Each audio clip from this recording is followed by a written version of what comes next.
বিসমিল্লাহির রহমানির রহিম। আসসালামু আলাইকুম বন্ধুরা, সবাই কেমন আছেন? আমি কাচকি শুটকি মাছ ভাজি করব আলু দিয়ে, কাঁচা ঝাল পেঁয়াজ রসুন দিয়ে ভাজি করব। আগে মাছগুলো একটু ভেজে নিচ্ছি।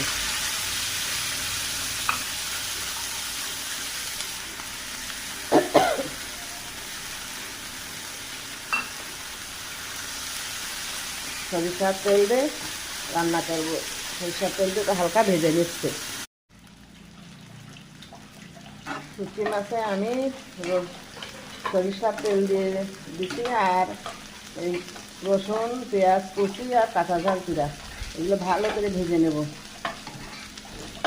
শুটকি মাছে সবসময় কুচানো জিনিস দিয়ে রান্না করলে ভালো হয়। পেঁয়াজ রসুন এগুলো ভালো করে ভেজে নিয়ে তারপরে আমি আলু দেবো। আলু ভেজে নিয়ে তারপরে আমি মাছ পরে দিয়ে দেবো।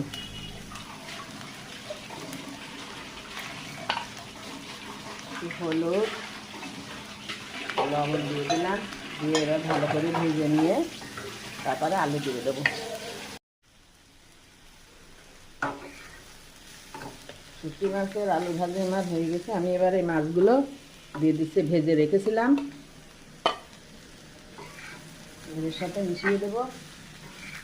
ভাজিটা কেমন হলো কমেন্টে জানাবেন। আপনারা এরকম করে ভাজি করে খেয়ে দেখবেন, অনেক সুন্দর লাগে কাচকি শুটকি।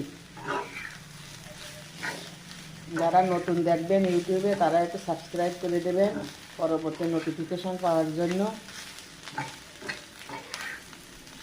সবাই সবাইকে একটু সাপোর্ট করবেন।